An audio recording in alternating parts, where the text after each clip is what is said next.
The words hit Vivian Lockhart like a slap across the face, though the Duke of Greystone hadn't raised his voice above a conversational murmur.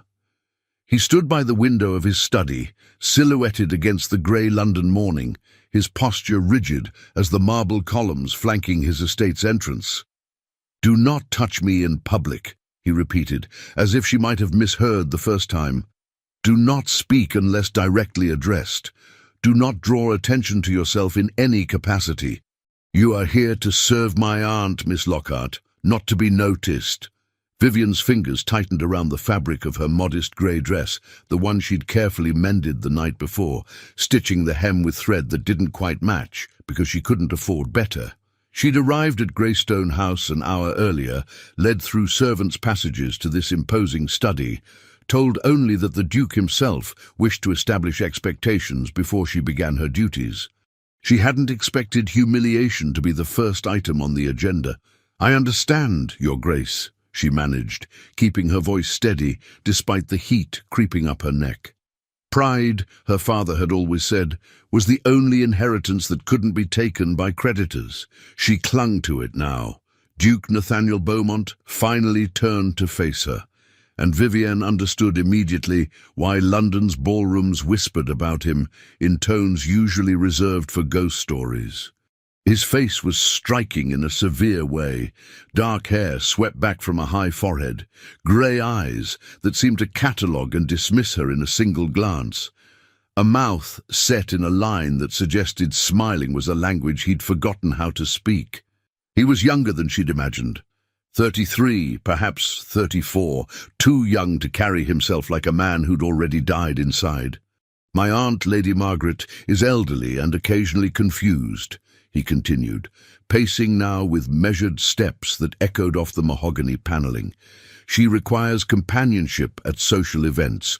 You will sit with her, fetch her refreshments, manage her correspondence, and ensure she doesn't exhaust herself. In return, you will receive room, board, and a modest salary." Modest. Vivian nearly laughed. 3 months ago, she'd been the daughter of Baron Lockhart, invited to the same events where she'd now serve as glorified furniture. Then her father's gambling debts had surfaced, staggering amounts owed to men who didn't negotiate. The estate had been seized. The title, worthless without property to support it, became a cruel joke. Her mother had retreated to her sister's home in Bath, her health shattered by scandal. And Vivian had discovered that being gently bred and educated meant precisely nothing when you had no money and no connections willing to acknowledge you. "I'm grateful for the opportunity, Your Grace," she said, "because that's what one said, even when gratitude tasted like ash." "Are you?" His gaze sharpened, and for a moment she thought she saw something flicker in those grey eyes, curiosity perhaps, or suspicion. "Most women in your position would consider this arrangement beneath them. You were presented at court, were you not, 3 seasons ago?" 2 seasons ago, Your Grace." She lifted her chin slightly. "And positions, I've learned, are luxuries one can no longer afford when one's father dies in debt." Something shifted in his expression, though she couldn't name it. He moved closer, and she caught the scent of bergamot and something darker, tobacco maybe, or the peculiar smell of old money and older grief. "Then we understand each other," he said quietly. "You need employment. I need someone discreet who can manage my aunt without causing scandal or drawing unwanted attention to this household. The rules I've outlined aren't personal, Miss Lockhart. They're necessary." There it was again. That emphasis on necessary, as if he were convincing himself rather than her. "May I ask why, Your Grace?" The question escaped before she could stop it, and she saw his jaw tighten. "You may not." He stepped back, creating distance as deliberate as a fortress wall. "Lady Margaret will explain your duties in detail. You'll have Sundays off and access to the library. The housekeeper, Mrs. Davison, will show you to your room. Do you have any questions about what I've told you?" "Yes," she thought. "Why do you look at me as if I'm something dangerous? Why establish rules about touching when I'm so far beneath your notice that I shouldn't even register as human?" But she said, "No, Your Grace." "Good." He moved toward his desk, effectively dismissing her. "One more thing, Miss Lockhart." She paused at the door. "The season begins in 2 weeks. Lady Margaret will attend every major event. You will accompany her. You will be present in some of London's finest ballrooms." His back was to her now, his voice dropping to something that might have been warning or might have been regret. "You will see people you once knew. People who will pretend not to recognize you. You will watch men you once danced with waltz past you as if you're invisible." Vivian's throat constricted. He understood then. He knew exactly what he was asking of her, to return to the world that had cast her out, but only as a shadow, a servant, a reminder of how far someone could fall. "I can endure it," she said softly. He glanced over his shoulder, and for a heartbeat their eyes met. Something passed between them, recognition perhaps, the acknowledgement that they were both people who'd learned to endure. "See that you do," he said. "Because I won't tolerate drama, Miss Lockhart. I won't tolerate scandal, and I won't tolerate anyone in my household who draws the wrong kind of attention. Do we understand each other?" "Perfectly, Your Grace." She left before he could see the way her hands trembled. Lady Margaret Beaumont was nothing like her nephew. Where Nathaniel was cold, she was warm. Where he was rigid, she was gentle. She sat in the morning room, surrounded by embroidery hoops and half-finished letters, her silver hair catching the light, her smile immediate and genuine when Vivienne entered. "Oh, my dear." She set aside her needlework and reached for Vivienne's hands, squeezing them with surprising strength. "You must be Miss Lockhart. Come, sit with me. Mrs. Davison, tea, please, and those lovely biscuits."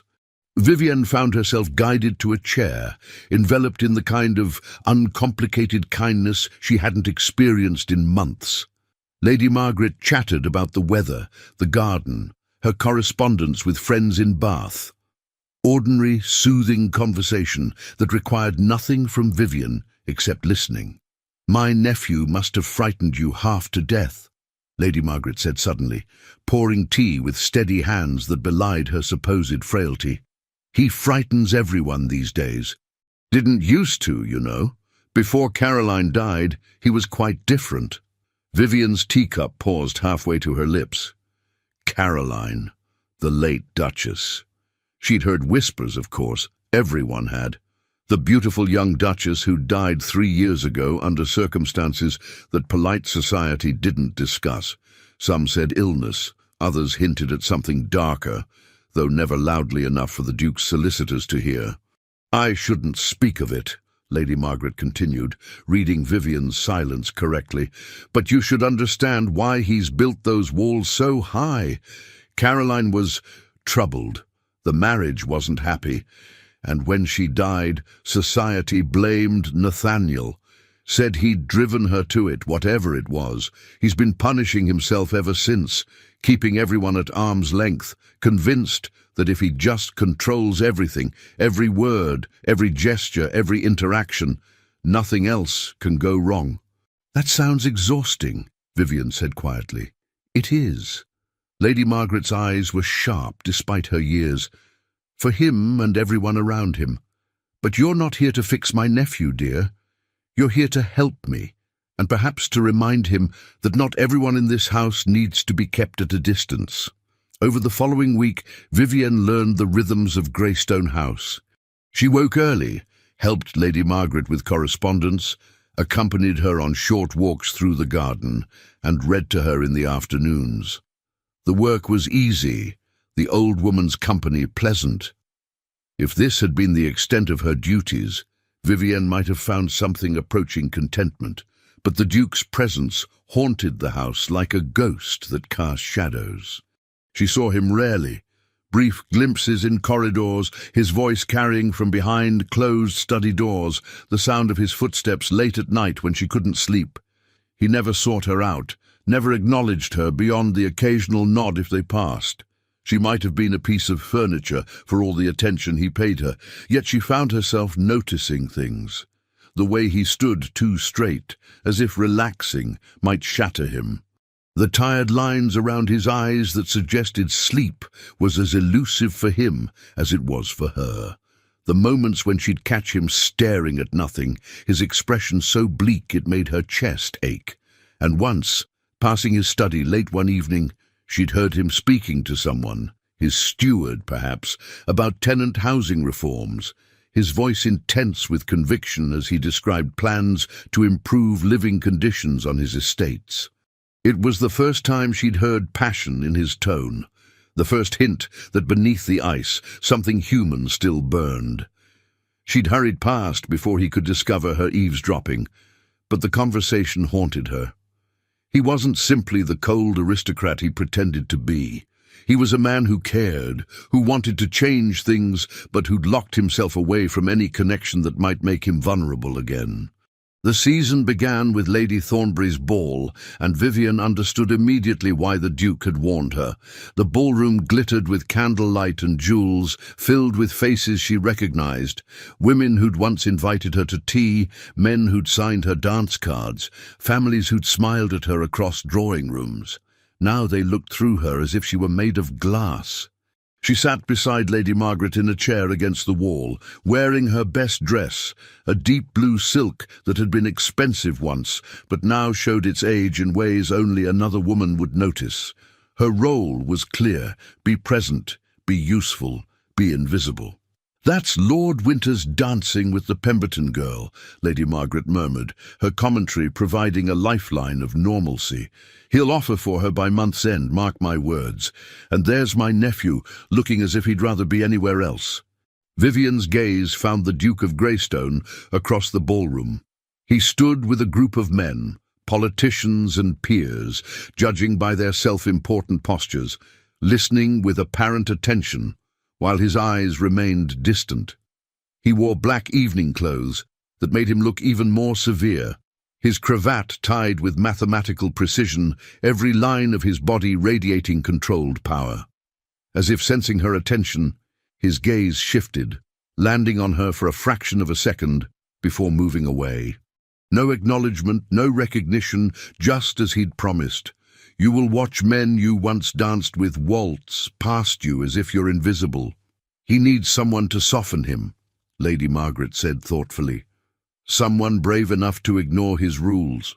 "I'm here to follow his rules, my lady, not break them." "Are you?" The old woman's smile was knowing. "We'll see about that." The evening progressed with painful slowness. Vivienne fetched champagne, adjusted Lady Margaret's shawl, smiled politely at the few people who deigned to acknowledge the Duke's aunt. She watched couples whirl past in dances she'd once participated in, heard laughter she'd once contributed to, and felt the weight of invisibility settle over her like a shroud. Then Lady Cordelia Ashworth arrived, and the temperature in the ballroom seemed to drop 10 degrees. Vivian recognized her immediately, the Earl of Ashworth's daughter, known for her beauty and her ambition in equal measure. Tall, golden-haired, draped in emerald silk that probably cost more than Vivian's entire year's salary, Cordelia moved through the crowd with the confidence of someone who'd never been denied anything in her life. Her gaze found the Duke, and her smile sharpened. "Oh dear," Lady Margaret murmured. "I was afraid she'd be here." "Nah, who is she?" "Someone who wanted very much to be the Duchess of Greystone and hasn't forgiven Nathaniel for choosing Caroline instead." Lady Margaret's hand tightened on Vivian's arm. "She's dangerous, that one. Watch her carefully." Vivian watched as Cordelia approached the Duke, her movements calculated, her hand touching his arm in a gesture just intimate enough to spark whispers. The Duke's face remained impassive, but something in his posture shifted, a subtle tension that spoke of deep discomfort. "He should refuse her," Vivian whispered. "He can't. Her father chairs the committee reviewing Nathaniel's housing reform bill. One wrong move and months of work could be destroyed." Lady Margaret sighed. "Politics makes us all prisoners, dear." Cordelia laughed at something one of the men said, her hand still resting on the Duke's sleeve. To anyone watching, they looked like exactly what society expected.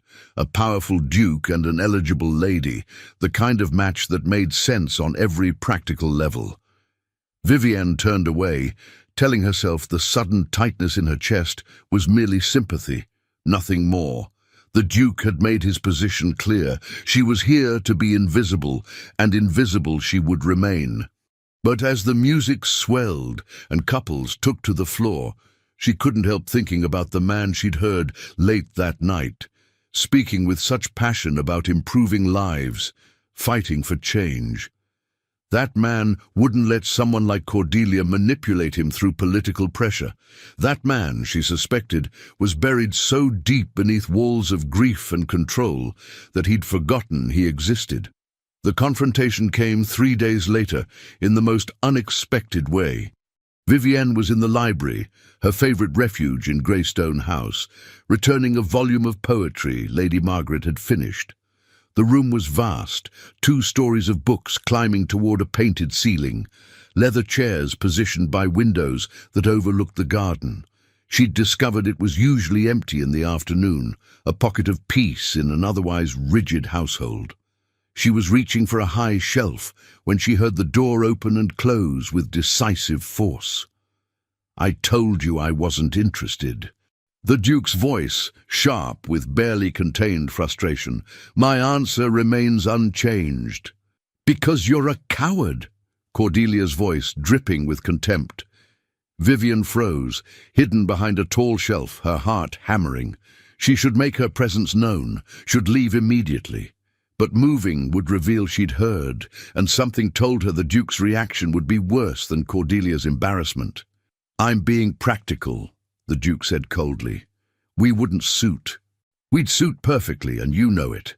I have the connections you need, the breeding, the understanding of how power works."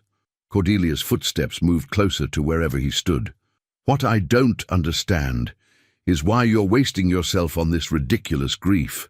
Caroline is dead, Nathaniel. Dead, and mourning her like a Gothic novel hero won't bring her back."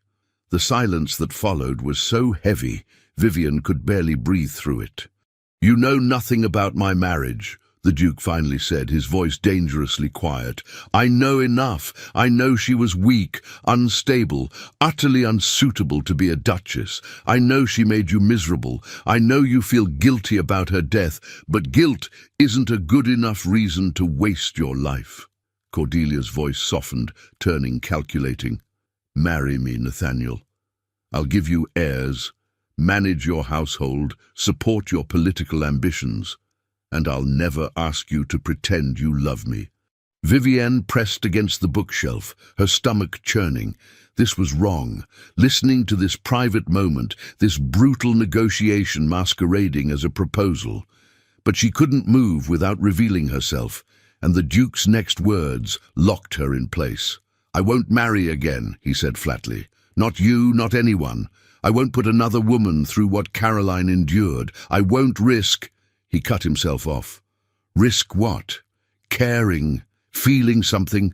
God, Nathaniel, you're not even 35.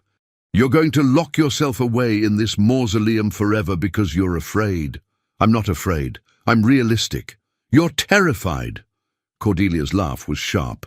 "You're so terrified of losing control again that you've built these absurd rules, these walls, and convinced yourself they're protecting people.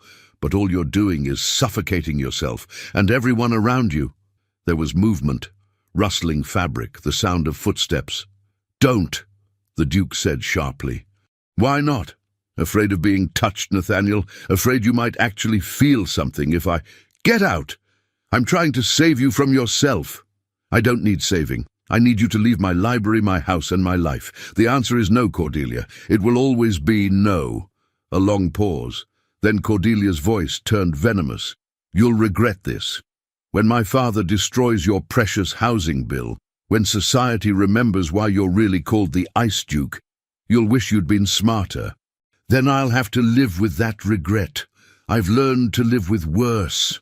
The door slammed. Silence fell like snow.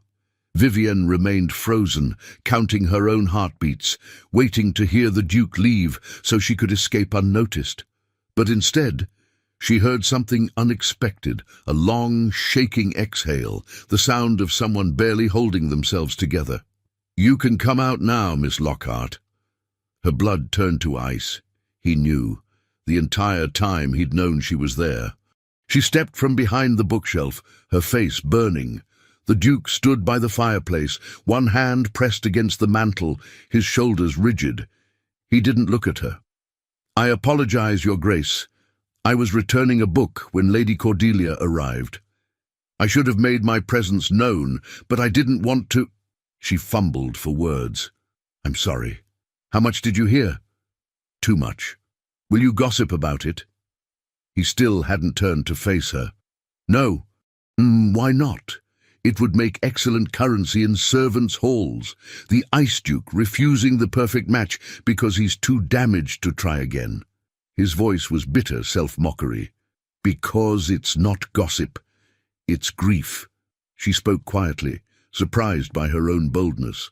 And grief deserves privacy, not speculation. Finally, he turned. His face was carefully blank, but his eyes, those grey eyes she'd thought cold, held something raw and unguarded. For one moment the walls were down, and she saw straight through to the pain beneath. "You should go," he said. "Should I? Or do you just want me to because I saw something you don't want anyone to see?" "Don't presume to understand me, Miss Lockhart." "I don't presume anything, but I heard what she said about your rules, about walls and suffocation." Vivian took a step closer, driven by something she couldn't name. She wasn't entirely wrong, was she? His jaw tightened. "You're overstepping." "Yes, I am."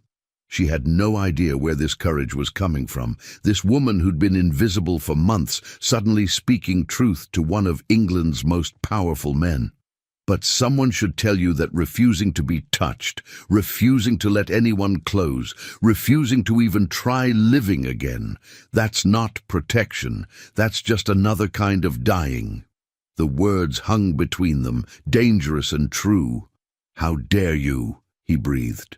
"You, who've been in my house less than a fortnight, presume to lecture me about living, about grief?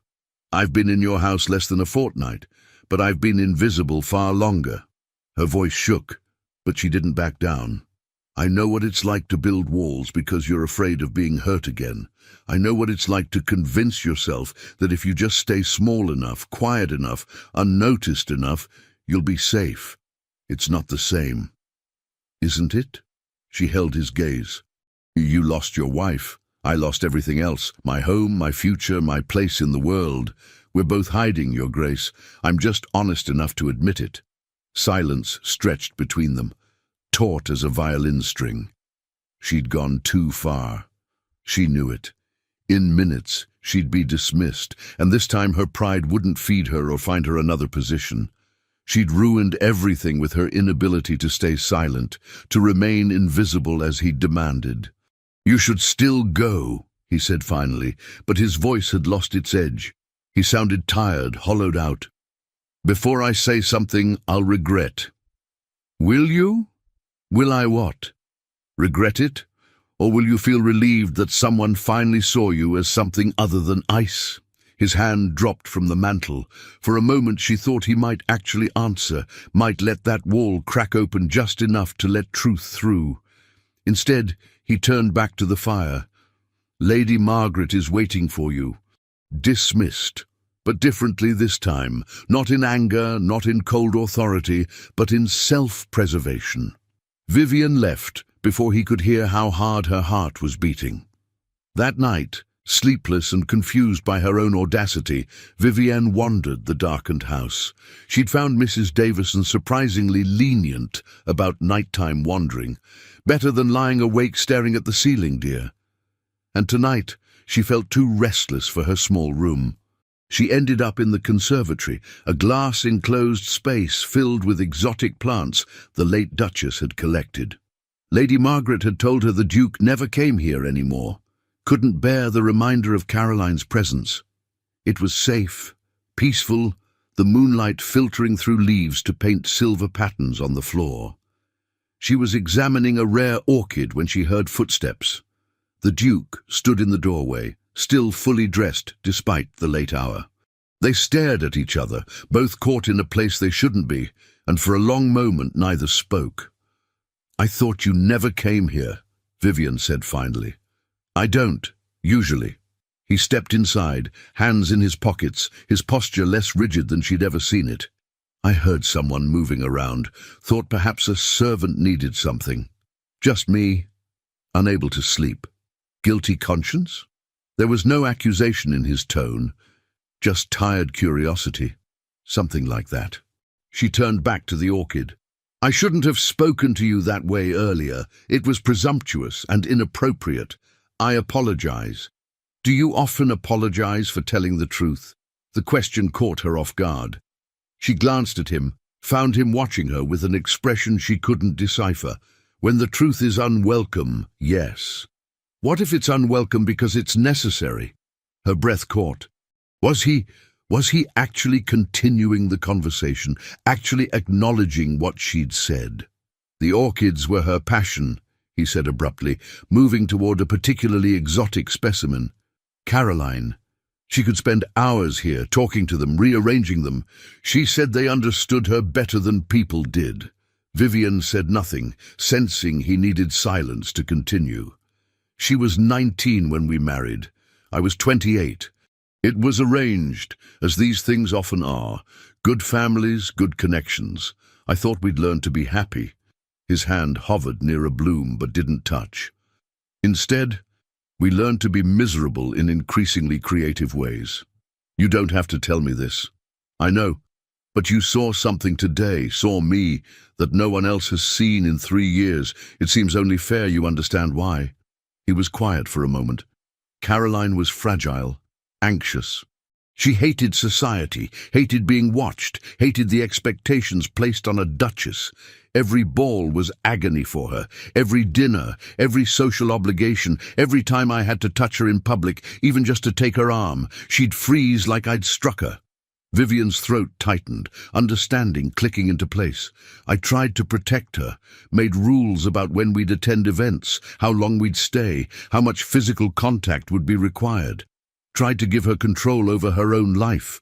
But it wasn't enough. She felt trapped, and I felt helpless, and one morning she locked herself in this conservatory and took enough laudanum to— He stopped, jaw clenched.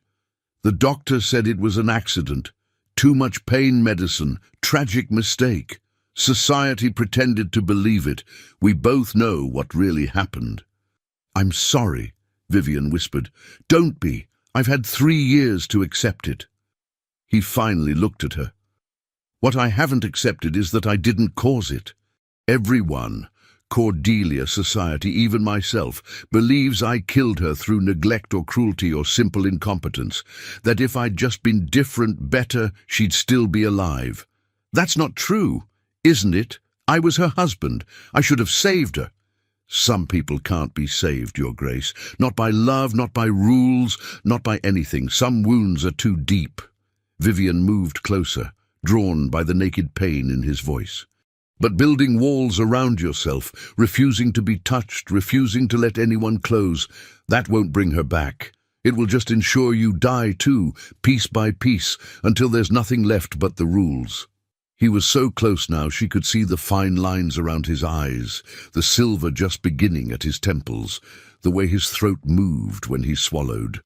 "And what would you have me do? Risk hurting someone else? Risk feeling that kind of helplessness again? I'd have you try living instead of merely existing." Easy words from someone who barely knows me. "You're right. I barely know you." She held his gaze. "But I know what I saw in the library today. I know the man who speaks passionately about housing reforms isn't the same man who pretends to be made of ice. And I know that somewhere under all these rules, there's someone who still wants to feel something, even if he's terrified of admitting it." The silence between them thrummed with tension, not uncomfortable but charged, alive. They stood close enough that she could feel the heat of his body, see the rapid pulse at his throat. For one wild moment, she thought he might touch her, might break his own carefully constructed rules. Instead, he stepped back. You should return to your room, Miss Lockhart. We both should. Yes, Your Grace. But neither of them moved. When I saw you in my study that first day, he said quietly, I thought you looked defeated, resigned, like someone who'd accepted invisibility as her fate. I had. And now? She smiled slightly. Now I think maybe I'm tired of being invisible, even if visibility comes with risks. Something shifted in his expression, recognition maybe, or respect. Then we have more in common than I thought. He left first, his footsteps echoing through the darkened house. Vivian remained among the orchids, her heart racing, her mind spinning. Something had changed tonight. Some barrier had cracked, not broken but cracked. And the man beneath, the real Nathaniel Beaumont, not the Ice Duke, had been briefly, devastatingly visible. She thought about his rules, about his insistence on no public touching, and understood them differently now. They weren't about control. They were about protection, protecting others from the pain of being connected to him, protecting himself from the agony of losing someone again. But protection, taken too far, became a prison. And she'd just told one of England's most powerful dukes that he was locked in a cage of his own making. Tomorrow, she thought, she'd probably regret her boldness. Tonight, she felt more alive than she had in months. The following weeks fell into a strange new rhythm. Publicly, nothing changed. The Duke remained distant, formal, adhering rigidly to his rules. At social events he barely acknowledged Vivian's existence. She remained in her role, Lady Margaret's companion, practically invisible to everyone who mattered. But privately, things shifted in subtle ways. She'd find him in the library at odd hours, both of them pretending it was coincidence. They'd exchange brief words about books, about politics, about nothing important. He began asking her opinion on his housing reform proposals, at first tentatively, then with genuine interest when her observations proved unexpectedly insightful. You understand how people actually live, he said one afternoon, reviewing her notes on tenant conditions. Not just theory, but reality. I've been poor, Your Grace. Recently poor. It clarifies things. Their conversations grew longer, more honest. He told her about Caroline, not with guilt or self-flagellation, but with genuine sorrow and confusion, trying to understand what he could have done differently. She told him about her father's death, the auction of their home, the moment she'd realized she had no future except what she could earn with her own hands. You could have married, he said once. Some man would have taken you despite the debt. Some man who wanted a well-bred, unpaid servant, you mean? Someone who'd hold my gratitude over my head forever? She shook her head. I'd rather be employed honestly than married dishonestly. That's remarkably practical. That's remarkably necessary. Lady Margaret watched these subtle changes with knowing eyes, but said nothing. She simply created more opportunities for Vivian to assist with the Duke's correspondence, to review household accounts with him, to be present when he worked late into the night on his reforms. You're good for him, the old woman said simply. Don't stop. But the outside world, and Lady Cordelia, noticed nothing. To society, the Duke of Greystone remained untouchable, and his aunt's companion remained beneath notice. Until the Marchbanks Ball changed everything. The event was one of the season's most prestigious. Everyone who mattered in London society crammed into the Marchbanks palatial ballroom. Vivian attended in her role as Lady Margaret's shadow, wearing a dress the old woman had accidentally left in her room. Pale silver silk that fit perfectly and probably cost more than Vivian had earned in her entire life. You can't wear that grey thing again, Lady Margaret had said firmly. It's depressing me. The Duke had seen Vivian descending the stairs in the silver gown, had stopped mid-conversation with his steward and stared for a full 3 seconds before catching himself. When their eyes met, something flickered in his gaze. Awareness, appreciation, something that made her pulse quicken. Then his expression closed, and he was the Ice Duke again. "You look appropriate, Miss Lockhart." Appropriate, as if she were a properly arranged piece of furniture. But she'd seen that unguarded moment, and it warmed her through the cold carriage ride to the Marchbanks estate. The ballroom was overwhelming. Crystal chandeliers, masses of roses, the cream of London society twirling across polished floors. Vivian settled Lady Margaret in a comfortable chair, fetched refreshments, and prepared for another evening of invisibility. Then Lord Marcus Sheridan appeared, and everything tilted sideways. She knew him, had known him 3 years ago. They'd been friends, briefly something more before her father's debt had been revealed, and Marcus had quietly withdrawn his attentions. She'd understood. He was a second son with limited prospects. He couldn't afford to marry debt. But now he stood before her, dressed in impeccable evening clothes, his familiar boyish grin firmly in place. "Miss Lockhart, I'd heard you were in London." Lord Sheridan. She kept her voice neutral, aware of Lady Margaret's sharp interest beside her. "You look lovely. That colour suits you." His eyes travelled over the silver gown appreciatively. "Are you... that is, I understand you're employed now." Heat crept up her neck. Trust Marcus to be tactless even when trying to be kind. "I'm companion to Lady Margaret Beaumont, the Ice Duke's aunt." His eyebrows rose. How grim! He's terrifying. "He's misunderstood," Vivian said before she could stop herself. Marcus's grin widened. "Defending him? That's interesting. Tell me, Miss Lockhart, does he know he has such a loyal champion, or are you still attempting invisibility?" She should excuse herself, should retreat to her shadowy corner where companions belonged.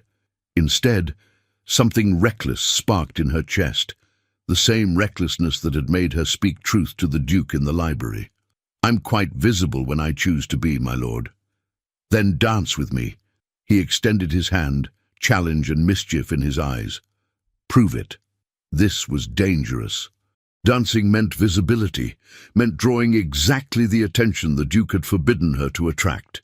It meant breaking the rules, stepping out of the shadows, risking the position she desperately needed. But it also meant being seen, being chosen, even briefly, by someone who remembered when she was more than a servant. "I really shouldn't," she began. "Nonsense," Lady Margaret interrupted, her voice carrying surprising force. "You're young, dear. Dance. I'll be perfectly fine."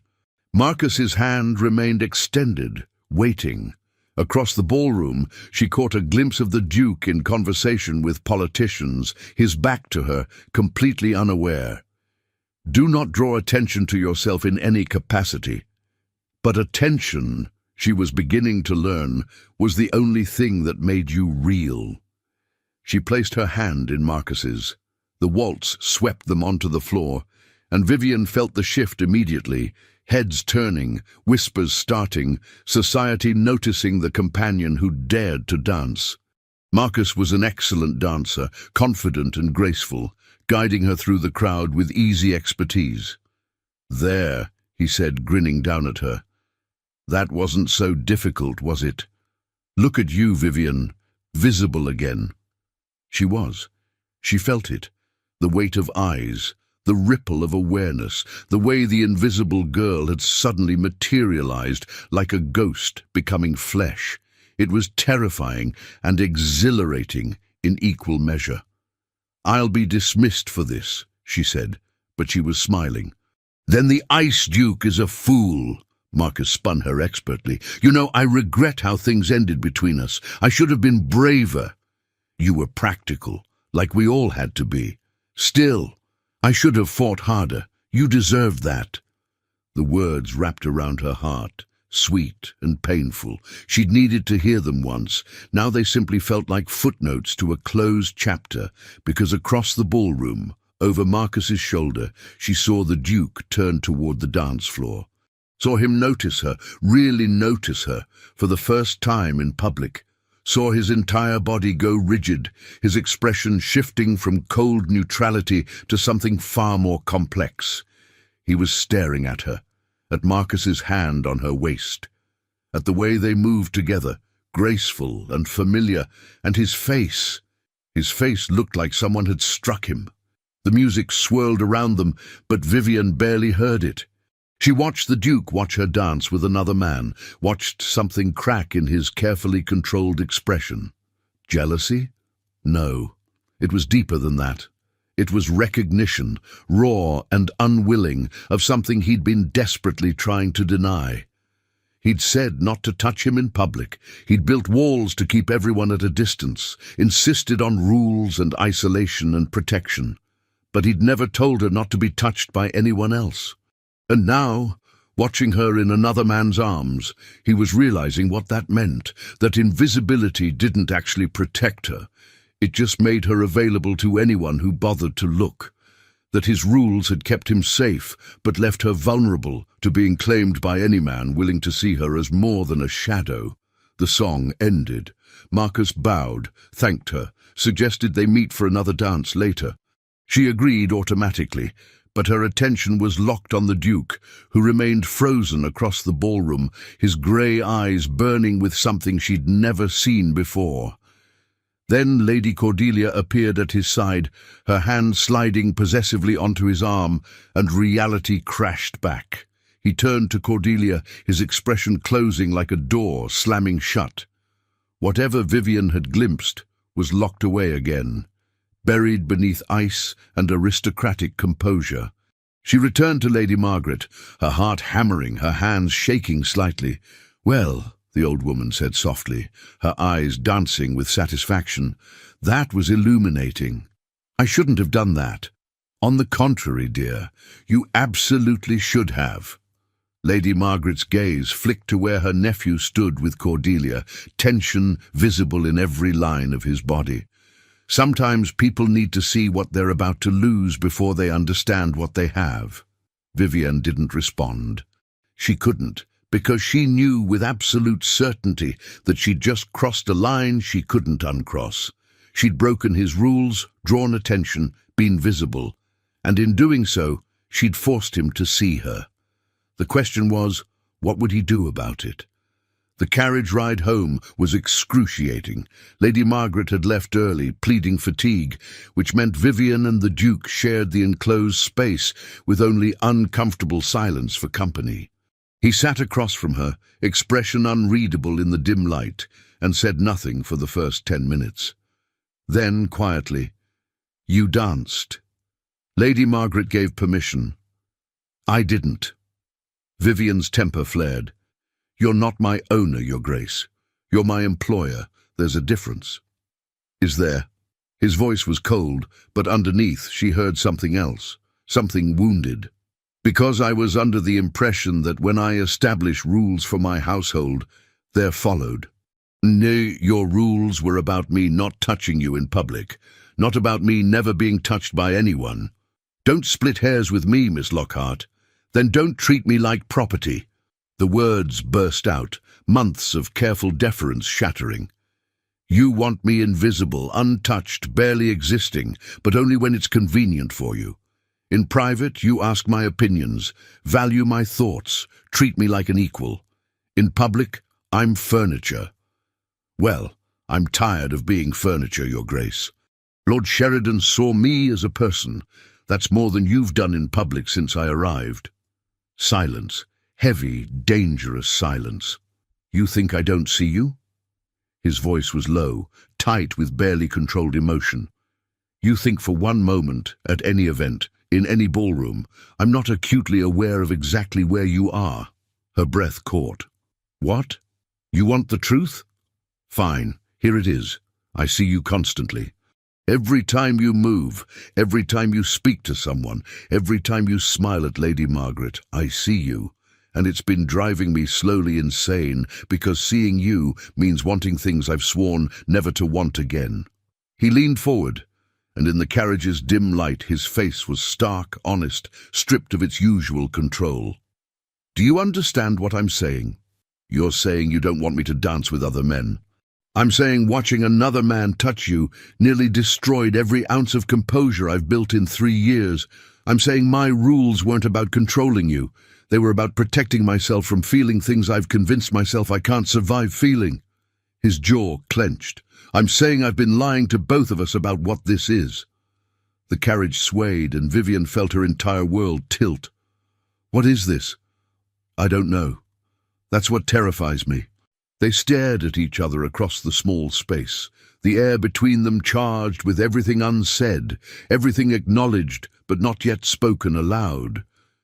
Vivian's heart hammered so hard she thought he must hear it. You told me in the conservatory that I should try living instead of existing, he said quietly. But living means risk. It means letting people close enough to hurt you. It means... He stopped, shook his head. I watched Caroline crumble under the weight of being connected to me. I won't do that to someone else. I'm not Caroline. No, you're stronger, smarter, braver, which makes it worse because losing you would... He cut himself off again, as if even thinking the words was dangerous. Would what? Would matter. More than I can afford it to matter. Vivian's throat tightened with emotions she couldn't name. This impossible man, this duke who'd demanded invisibility while seeing her constantly, who'd built walls of ice while burning inside, he was admitting things she'd barely dared hope for. But hope was dangerous when you had everything to lose. What are you asking me? She whispered. I'm not asking anything. I'm telling you that my rules weren't fair, weren't kind, and probably weren't even effective. I'm telling you that watching you dance with Sheridan made me want to tear him apart with my bare hands. I'm telling you... The carriage stopped. They'd arrived at Greystone House. Through the window, Vivian could see the footman approaching to open the door. I can't do this, the Duke said abruptly, his control slamming back into place. I can't give you what you deserve. I can't be what you need. I'm too damaged, too controlled, too afraid. She finished softly. Yes. He met her eyes. Too afraid. And I won't risk you becoming another casualty of my cowardice. The carriage door opened. The moment shattered like glass. Thank you for your service tonight, Miss Lockhart, the Duke said formally, back to being the Ice Duke, back to safety behind his walls. I'll see you tomorrow. She climbed out, numb and reeling, and watched the carriage take him away to wherever he was going. His club, perhaps, somewhere to drink away this conversation, this confession, this moment of terrifying honesty. Lady Margaret was waiting in the entrance hall, wrapped in a dressing gown, her expression knowing. He told you, didn't he? Told me what? Vivian's voice shook. That he cares, that he's been fighting it, that he's terrified. The old woman took her hands. My nephew is brilliant at many things, dear, but he's spectacularly terrible at allowing himself happiness. He'll fight this until he can't anymore. The question is, are you brave enough to wait for him to stop fighting? He said he won't risk me, won't let me become another Caroline. Of course he did, because he's an idiot. Lady Margaret squeezed her hands. Caroline was fragile, troubled, fundamentally incompatible with the life she'd been forced into. You are none of those things. But he can't see that yet. He sees you as another person who'll be damaged by association with him. Maybe he's right. Or maybe he's just too much of a coward to try. And maybe you need to decide if you're willing to make him face that cowardice. Vivian climbed to her room, her thoughts spinning. The Duke had essentially confessed feelings he refused to act on. He'd admitted he saw her, wanted her, but wouldn't allow himself to have her. He'd placed his fear above everything else, including the possibility that they could be something real, something healing. And she'd fallen in love with an impossible man who'd built walls so high he couldn't see over them anymore. The realization hit her like a physical blow. Love. She loved Nathaniel Beaumont. Loved his hidden passion, his wounded integrity, his fierce protectiveness that he pretended was coldness. Loved him despite his rules, his fears, his absolute determination to keep her at arm's length. She loved a man who just told her he could never love her back. The next morning brought disaster in the form of carefully printed scandal sheets. Vivienne was helping Lady Margaret with correspondence when Mrs. Davison brought in the papers, her face pale with distress. "My lady, you should see this." The headline made Vivienne's blood run cold. "The Ice Duke's hidden flame? Duke of Greystone's household companion catches eye of Lord Sheridan." But who else? The article was viciously clever, never directly accusing, but implying everything. It described the mysterious Miss L, who served Lady Margaret, her sudden appearance in fashionable ballrooms, her dance with Lord Sheridan. It hinted at impropriety, suggested the Duke might have interests beyond proper employer-employee relations, questioned why a well-bred lady had been reduced to servitude in the first place. And it mentioned, with devastating casualness, that Miss Vivienne Lockhart's father had died deeply in debt, possibly by his own hand, and that perhaps the daughter shared his unstable tendencies. "Oh, my dear," Lady Margaret breathed, reading over her shoulder. "This is Cordelia's work. It has to be. It doesn't matter whose work it is." Vivienne's hands shook as she set down the paper. "The damage is done. I've brought scandal to your household. I should leave immediately." "You'll do no such thing." "Lady Margaret, no." The old woman's voice was steel wrapped in silk. "You'll stay. We'll weather this. Nathaniel will know what to do." But when the Duke arrived an hour later, his face like carved marble, Vivienne knew immediately what he would do. "Pack your things," he said without preamble, standing in Lady Margaret's sitting room like a general issuing orders. "I'm sending you to my estate in Derbyshire. You'll stay there until this dies down." "Nathaniel, don't be absurd," Lady Margaret began. "It's not absurd. It's necessary." He wouldn't look at Vivienne directly. "The scandal sheets are already being widely circulated. Lord Ashworth, Cordelia's father, is using this to question my judgment, suggesting I'm unfit to champion housing reforms if I can't maintain appropriate boundaries in my own household. The only way to stop this is to remove the source of speculation." "The source?" Vivienne's voice was ice. "You mean me, the inconvenient woman who dared to dance in public?" "I mean the woman who's being used as a weapon against everything I've been working toward." He finally met her eyes, and she saw the bleakness there. "This is my fault. I should have been more careful, more what? More committed to keeping me invisible." "You were. The problem is visibility, apparently, is considered scandalous. Don't make this harder than it is." "Why not? You're sending me away because I'm inconvenient. Because protecting your political interests matters more than—" She stopped, catching herself before she said something she couldn't take back. "More than what?" His voice was quiet, dangerous. "More than basic decency, more than the truth, more than—" "More than me," she wanted to say, but didn't. "It doesn't matter. You're right. I should go." "Vivienne," Lady Margaret said urgently, but she was already standing, already moving toward the door. "I'll pack," she said flatly. "How soon do you need me gone, Your Grace?" Something flickered across his face. Pain, regret, helplessness. "Tomorrow morning." "I'll arrange the carriage." She left without another word.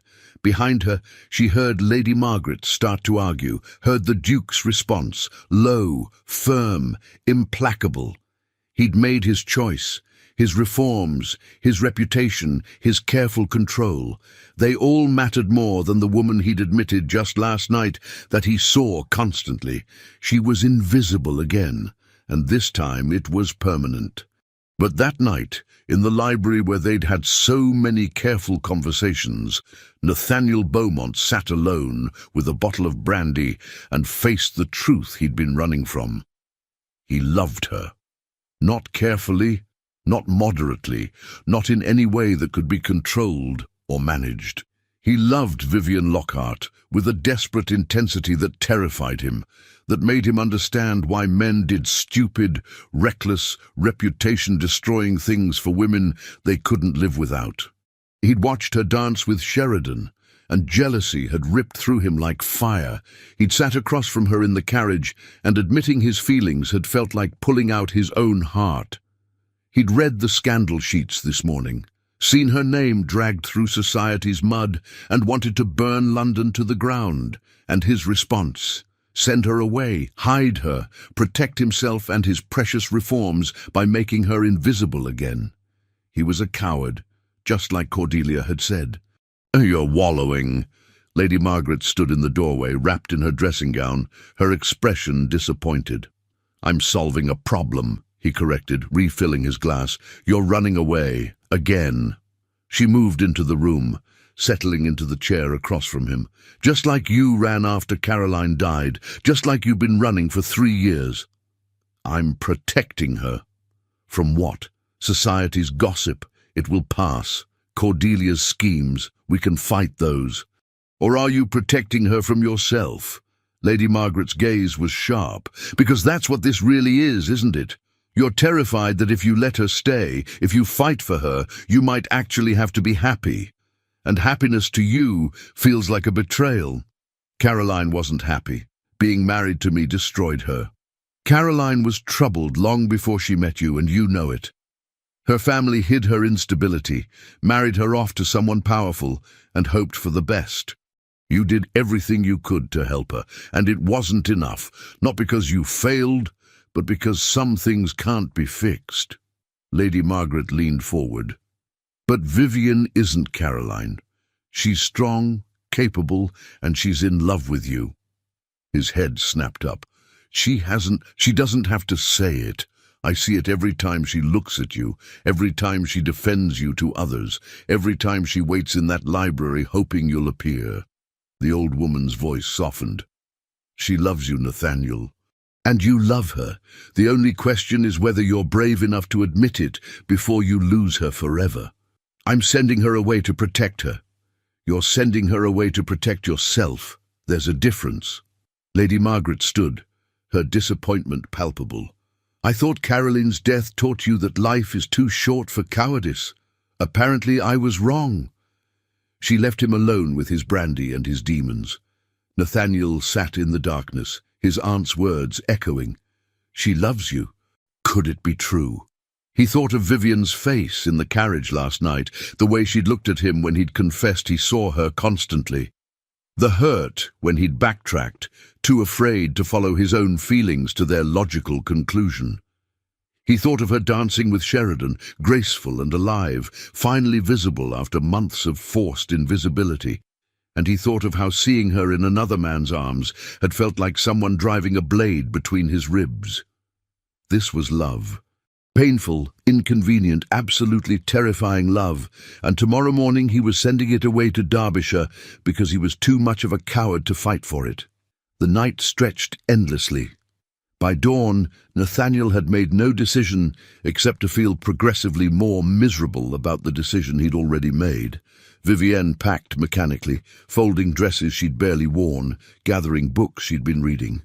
The silver gown, Lady Margaret's gift, lay across her bed, and she couldn't bring herself to pack it, couldn't bear to take the reminder of the night she'd been visible, chosen, real. The night before, everything fell apart. A knock at her door. Mrs. Davison entered, her face troubled. "Miss Lockhart, Lady Margaret would like to see you before you depart." "In the morning room." Vivian found the old woman surrounded by correspondence, her expression determined. "Sit, dear. We need to talk. If this is about staying, it's about fighting." Lady Margaret pushed a stack of letters across the table. "I've spent the night writing to every influential woman I know, explaining the situation, vouching for your character, describing exactly how Cordelia Ashworth orchestrated this scandal because my nephew rejected her marriage proposal." Vivian's eyes widened. "You can't." "I can and I have. Cordelia wants to play games with scandal sheets? Fine. I'll play with the truth. By tomorrow, every matron in London will know that the real scandal isn't you, dear. It's a vindictive woman trying to destroy an innocent girl out of spite." Lady Margaret's smile was sharp. "I may be old, but I'm not powerless. And I won't let that harpy ruin you. The Duke won't approve. The Duke can learn to live with it. Lady Margaret took Vivian's hands. Now, you have a choice. You can get in that carriage and go to Derbyshire, safe, hidden, invisible again. Or you can stay, fight beside me, and show my idiot nephew that some things are worth the risk. He doesn't want me to stay. He's terrified for you to stay. There's a difference. The old woman squeezed gently. What do you want, Vivian? What did she want? To be safe, to be hidden, to spend the rest of her life wondering what might have happened if she'd been brave enough to fight? Or did she want to be seen, truly seen, by a man who'd admitted he saw her constantly but was too afraid to act on it? I want to stay, she whispered, but he's sending me away. Then don't get in the carriage.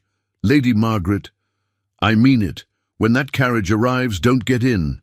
Stay here. Make him face you, face this, face the choice he's really making. Lady Margaret's eyes gleamed. He needs to understand that pushing you away isn't protection, it's loss.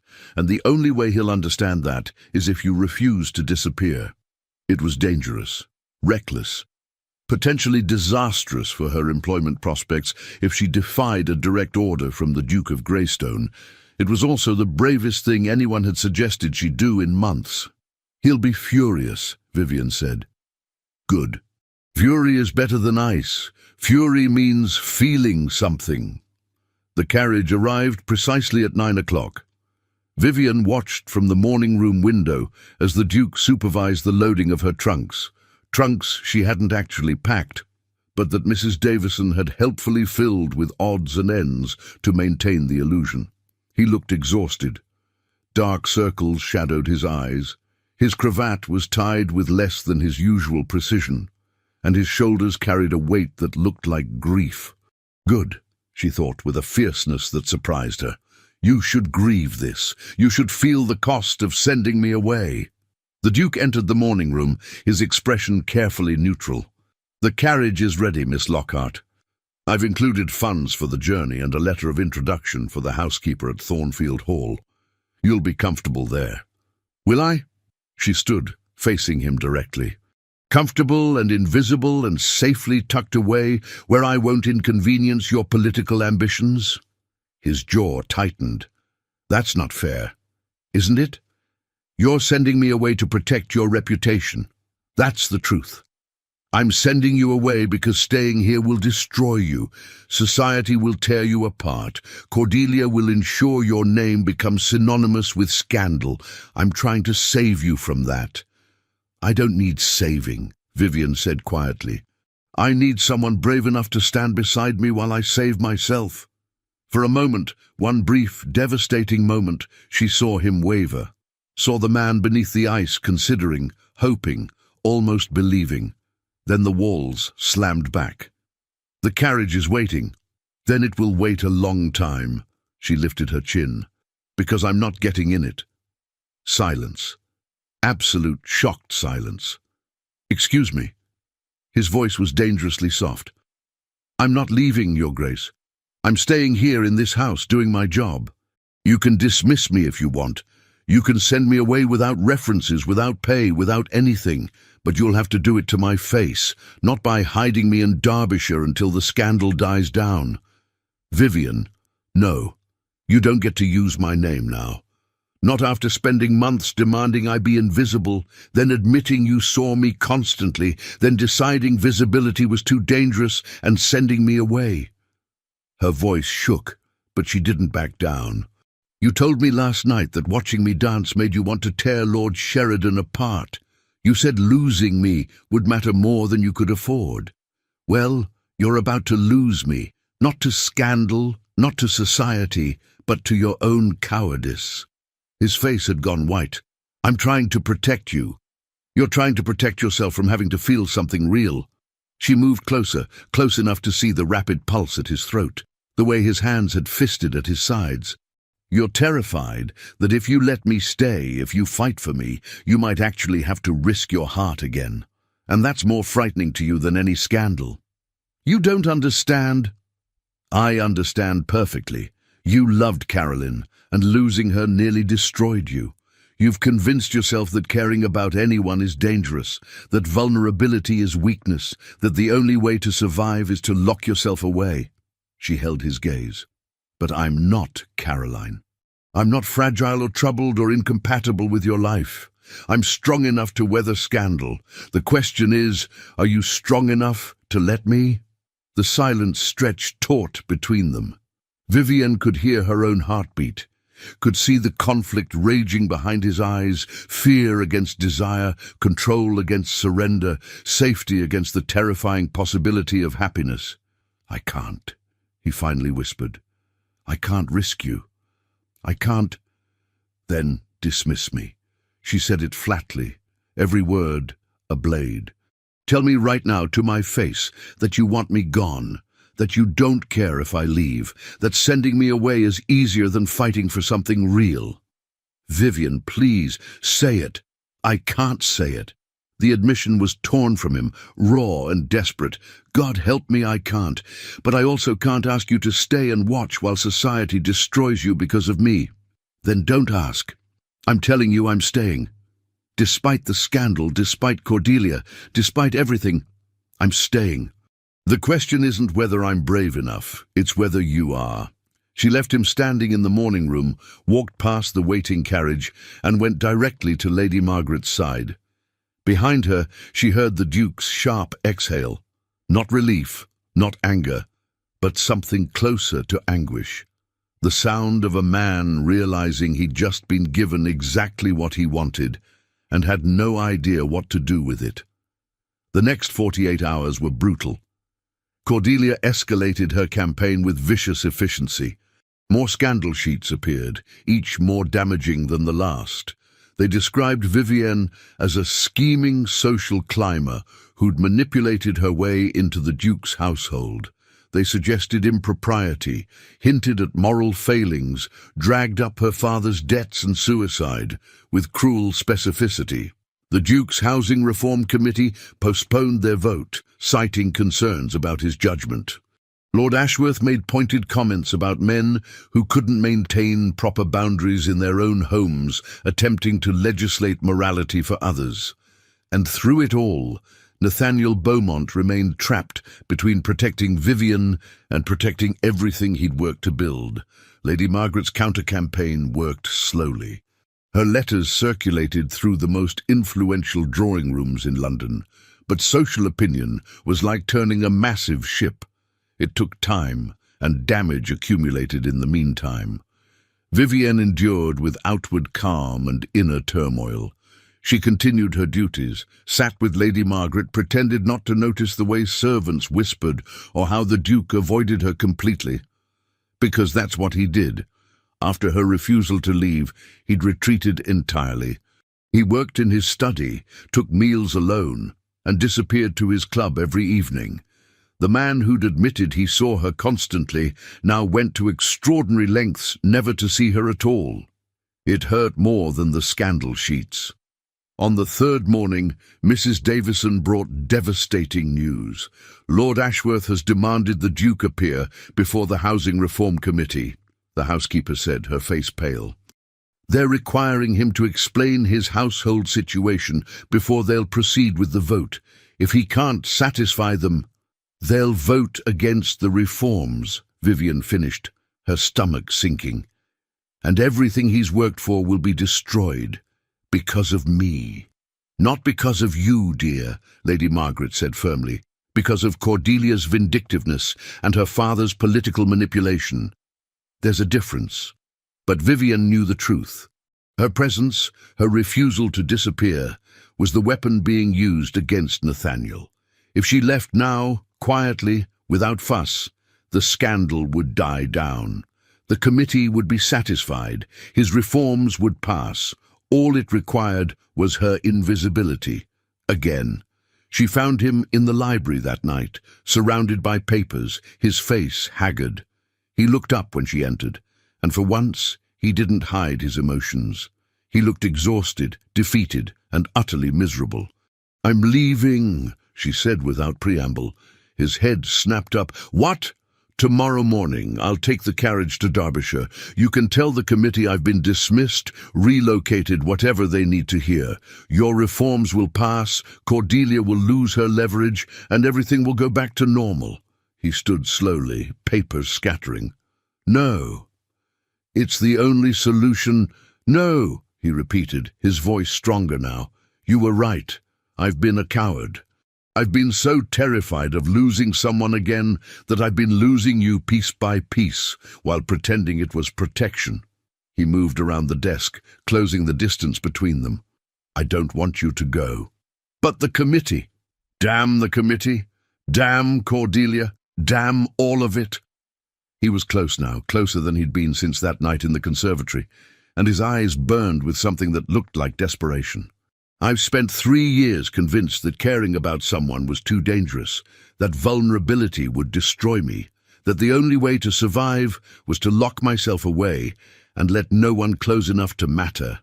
Nathaniel, let me finish, please." He took a shaking breath. "Then you walked into my study 3 months ago, looking defeated and resigned, and I thought, good. Someone who won't demand anything, someone who'll stay invisible. But you didn't stay invisible. You challenged me, questioned me, saw through every wall I'd built. You made me feel things I'd sworn never to feel again, and it terrified me so completely that I tried to send you away rather than admit He stopped, jaw clenched. "Admit what?" Her voice was barely a whisper. "That I love you." The words came out rough, unpracticed, as if he'd never said them aloud before. "I love you, Vivian. Not carefully, not moderately, not in any way that makes sense. I love you desperately and completely and terrifyingly. And the thought of you leaving, of losing you because I was too much of a coward to fight, is worse than any scandal, any political defeat, any risk society could threaten me with." Vivian's eyes burned with tears she refused to shed. "You can't say that." "Why not? Because it's inconvenient? Because it complicates everything? Because admitting it means risking everything I've built?" He reached for her hand, hesitated, then took it anyway, breaking his own rule, shattering his own control. "I don't care anymore. The only thing I care about is you staying, not hiding in Derbyshire, not being invisible, but here with me, visible and chosen and—" She kissed him.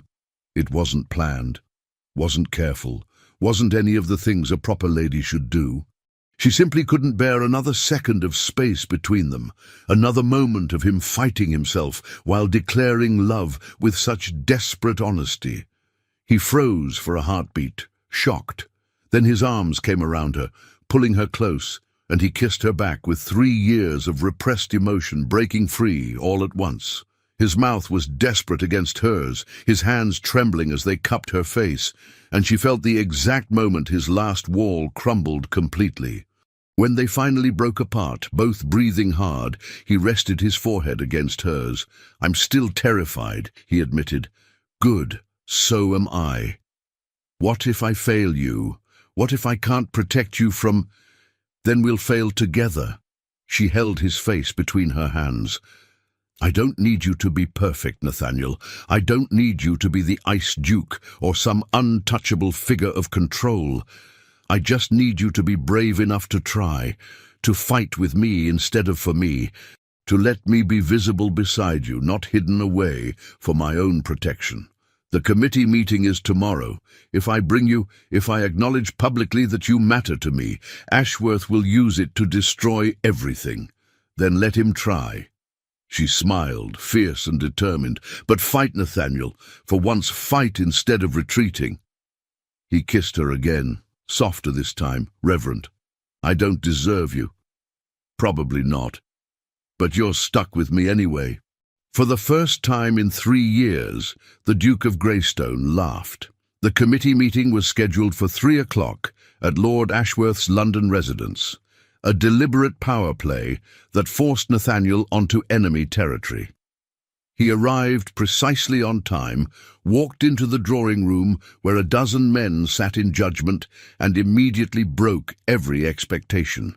Vivian entered beside him. The shock was immediate and visible. Lord Ashworth's face went purple. Lord Pemberton actually gasped. The other committee members exchanged glances, ranging from scandalized to fascinated. "Gentlemen," Nathaniel said calmly, as if bringing his household companion to a political meeting was perfectly normal. "Thank you for meeting with me. Before we discuss the housing reforms, I believe we should address the elephant in the room, or rather, the woman standing beside me. Your Grace, this is highly irregular," Lord Ashworth began. "What's irregular," Nathaniel interrupted smoothly, "is using scandal sheets and vicious gossip to manipulate political votes. But since we're here, let me be absolutely clear about the situation you've all been whispering about." He turned to Vivienne, and in front of a dozen powerful men, he took her hand. "Miss Vivienne Lockhart has been employed in my household for 3 months as companion to my aunt. She is the daughter of the late Baron Lockhart, a thoroughly respectable family fallen on unfortunate times. She is educated, intelligent, and has conducted herself with complete propriety since arriving at Greystone House." His voice was steel wrapped in silk. "The scandal surrounding her is entirely manufactured by individuals who hope to use her as a weapon against me. It failed." "Your Grace," Lord Pemberton ventured, The rumors suggest exactly what they were designed to suggest.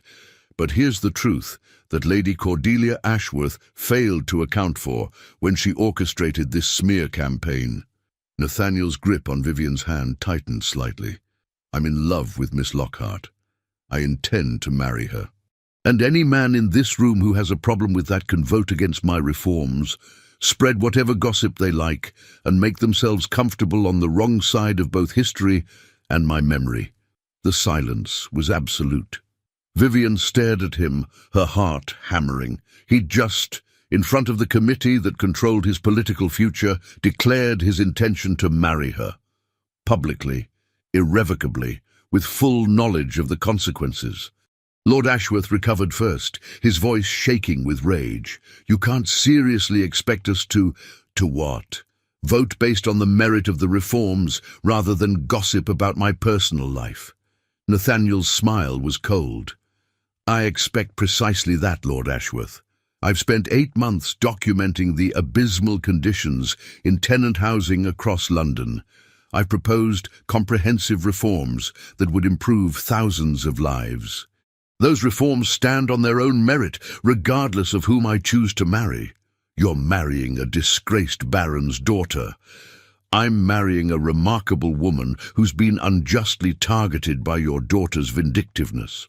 Nathaniel's voice dropped, dangerous and quiet. "Let's be honest about what this really is.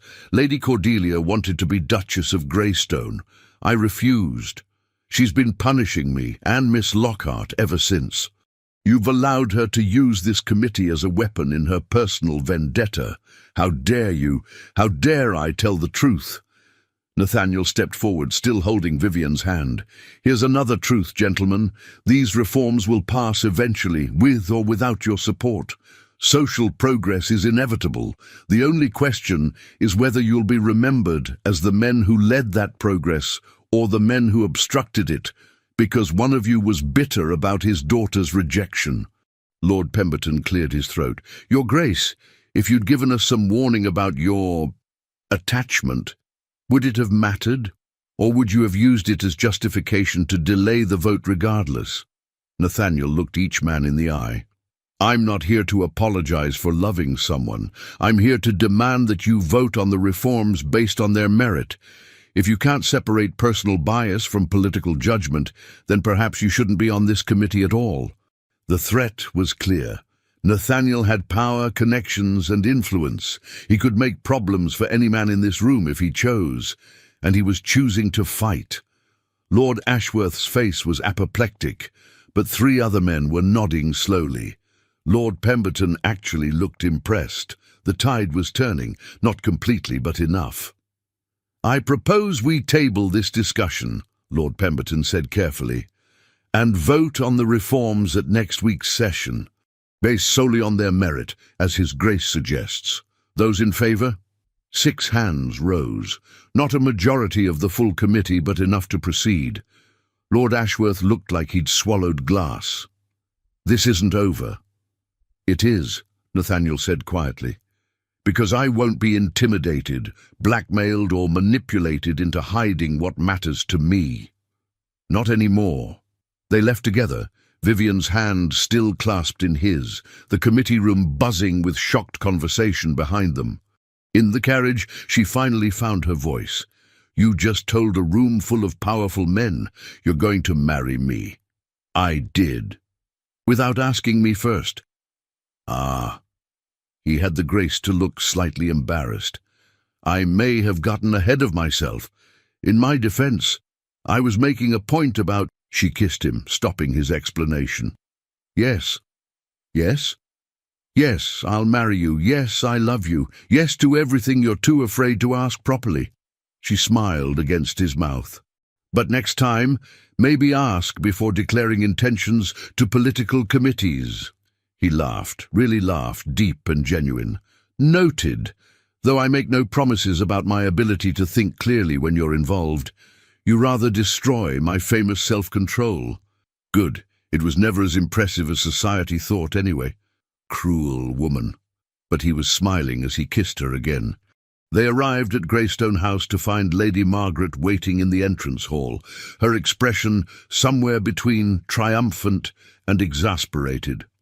"Well," she demanded, "did you grovel? Did you declare yourself?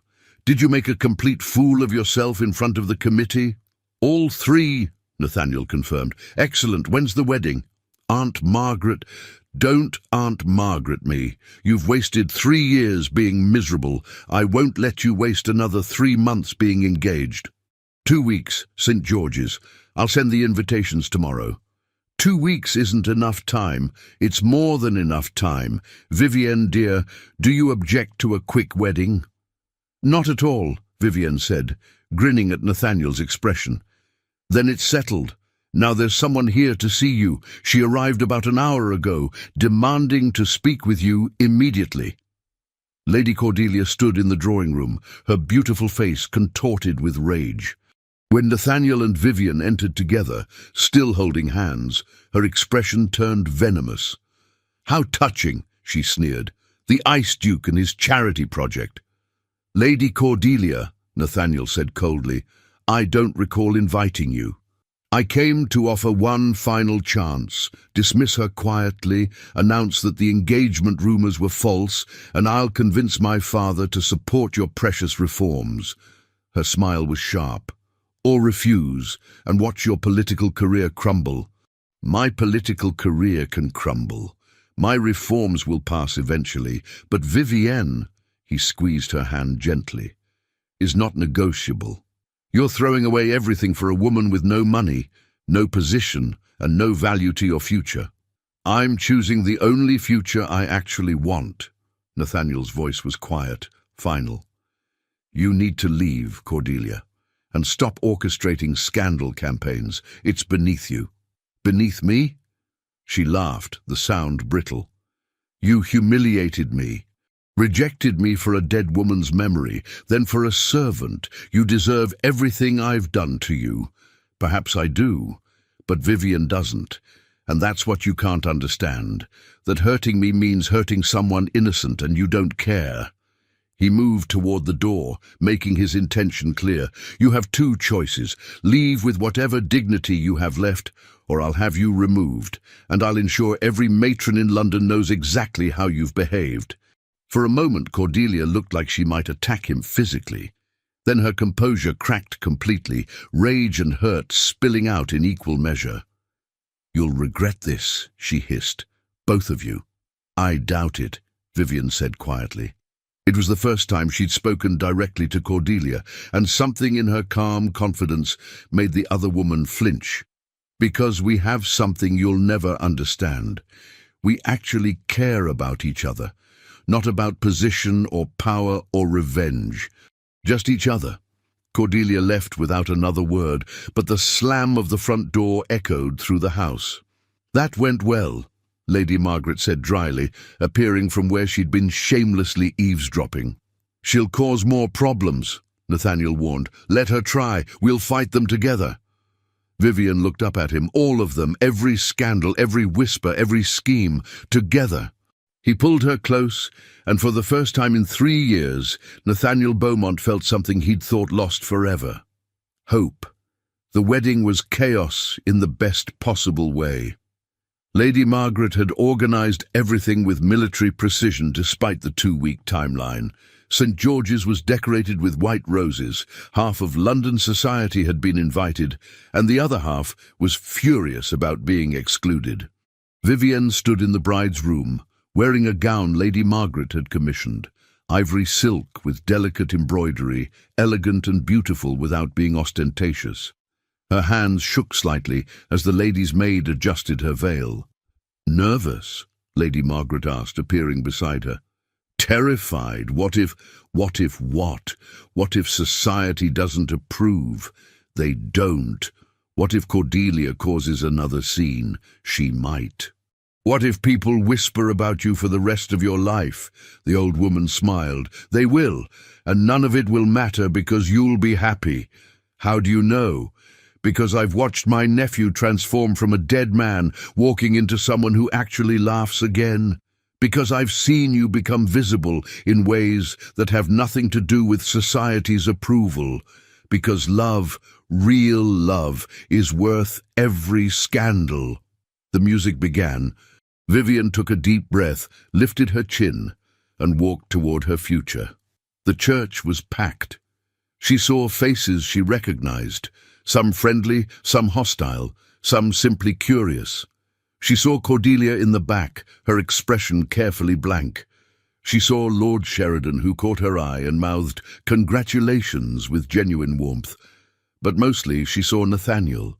He stood at the altar, impeccably dressed, watching her approach with an expression that made her breath catch. Not the Ice Duke's cold composure, not careful control or rigid formality, just love, open, vulnerable, absolutely certain. When she reached him, he took her hand, and his fingers trembled slightly against hers. "Hello," he whispered. "Hello," she whispered back. The ceremony was traditional, beautiful and completely surreal. When the vicar pronounced them married, Nathaniel kissed her thoroughly enough to make several elderly ladies gasp, and everyone else smile. The reception at Greystone House was everything a ducal celebration should be, elaborate, elegant, and packed with important people. But Vivian barely noticed. She was too focused on the man beside her, the way he touched her freely now, small gestures that proclaimed ownership and devotion. A hand at her waist, fingers brushing hers, his arm around her shoulders. Public touching, the thing he'd forbidden 3 months ago, now performed with deliberate, joyful defiance. "You're doing it on purpose," she murmured during a waltz. "Doing what?" "Touching me in public, breaking your own rules." They were stupid rules. He pulled her slightly closer, scandalously close for a formal dance. "I spent 3 years afraid to feel anything. I won't spend another day hiding what I feel. Even if society talks? Especially if society talks. Let them see that the Ice Duke melted. Let them know that grief doesn't have to be permanent, that walls can come down, that love is worth every risk." She rested her head against his shoulder, breaking every rule of proper dancing. "I love you. I know. You married me despite my numerous flaws and terrible timing." He kissed her hair. "Thank you." "For what?" "For refusing to be invisible. For fighting when I was too afraid to. For seeing me when I was desperately trying not to be seen." His arms tightened around her. "For saving me without making me feel weak. You saved yourself. I just reminded you that you could." They danced until the musicians grew tired, laughed with guests until propriety demanded they retire, and finally escaped to their rooms, now shared, now theirs, with relief and anticipation in equal measure. Nathaniel closed the door behind them, locked it, and then simply looked at her. Really looked, the way he'd admitted he'd been doing for months but never allowed himself to acknowledge. "I'm going to spend the rest of my life making you happy," he said. That's a large promise. I know. I'll probably fail occasionally. I'm still learning how to be someone who doesn't live behind walls. But I promise I'll try. Vivian moved into his arms, comfortable and certain. Then I promise to remind you when you start building walls again. And you promise to remind me when I start accepting invisibility. Deal. He kissed her, and this time there were no interruptions, no scandals, no fears. Just two people who'd found each other despite themselves, who'd chosen visibility and vulnerability over safety, and who'd learned that sometimes the bravest thing you could do was let someone see you completely. Later, wrapped in his arms, Vivian thought about the journey that had brought her here. From invisible companion to duchess, from defeated girl to woman who'd fought for what she wanted. She thought about that first day in his study when he'd told her not to touch him in public and smiled. "What's funny?" he murmured, half asleep. "I was just thinking about your rules." "Which ones?" "All of them, but especially the one about touching in public." He opened one eye. "That was my stupidest rule." "Agreed, but it led to this." "How?" "Because breaking it, watching me dance with someone else, realizing you couldn't keep me invisible, that's when you finally admitted you wanted me." She kissed him softly. "Sometimes the rules we build to protect ourselves end up teaching us what we really need." "What do we really need?" "To be seen, chosen, touched." She smiled. "To be human instead of perfect." "I'm definitely not perfect." "No, but you're mine." "Yes," he agreed, pulling her closer. "Always." The housing reforms passed 3 weeks later with overwhelming support.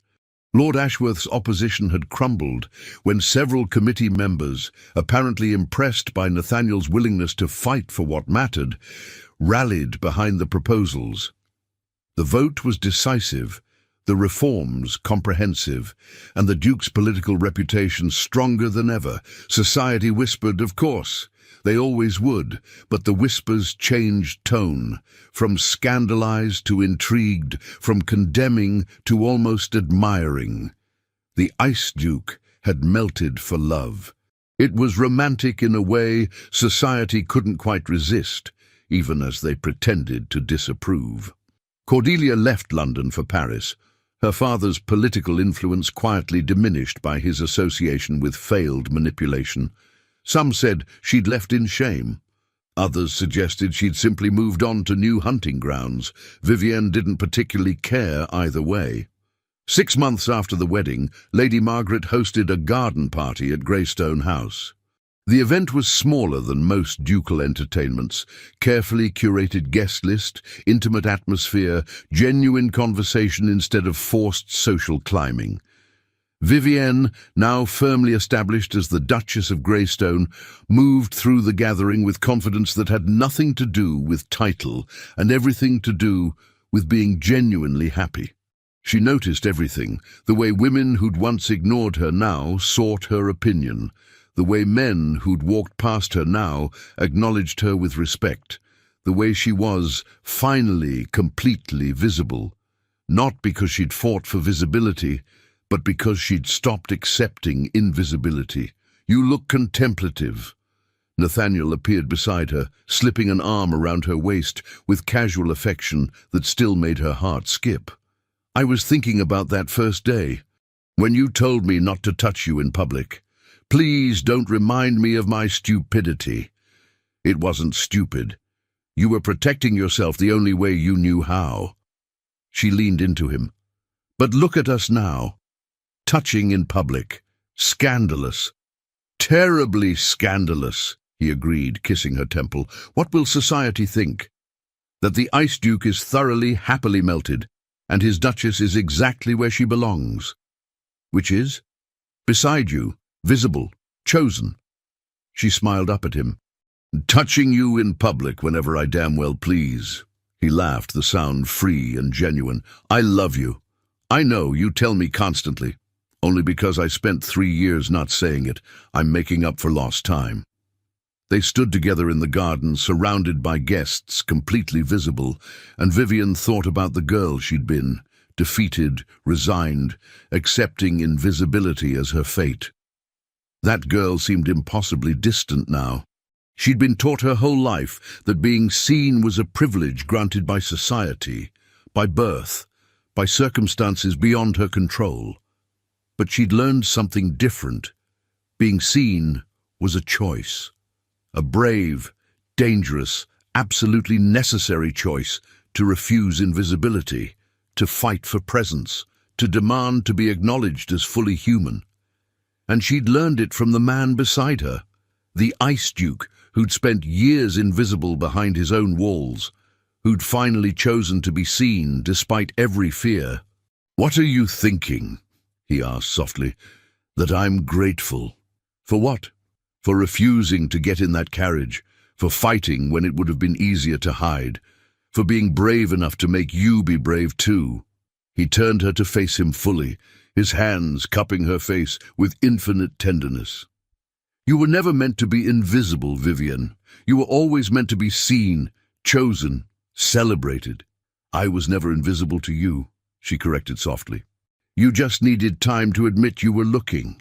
And now I'll never stop looking, never stop choosing you, never stop touching you in public just to prove I can." He kissed her, sweet and thorough, right there in his garden with dozens of guests watching. Let them talk, let them whisper, let society make whatever judgments it wanted. Vivian Beaumont, Duchess of Greystone, was done being invisible. She was seen, she was chosen, she was loved. And she'd never been more perfectly, beautifully, courageously herself. She was never meant to disappear. She was always meant to be chosen. Thank you for staying with Vivian and Nathaniel until the very end. If this story reminded you that being seen is worth the risk, please hit that like button and share what moment resonated with you most in the comments. If you know someone who needs to hear they're worthy of being chosen, share this story with them. Subscribe and hit the bell so you don't miss our next tale about second chances and rebuilding trust. Thank you for being here. You're the reason we create these stories. We see you, and we can't wait to share the next journey with you.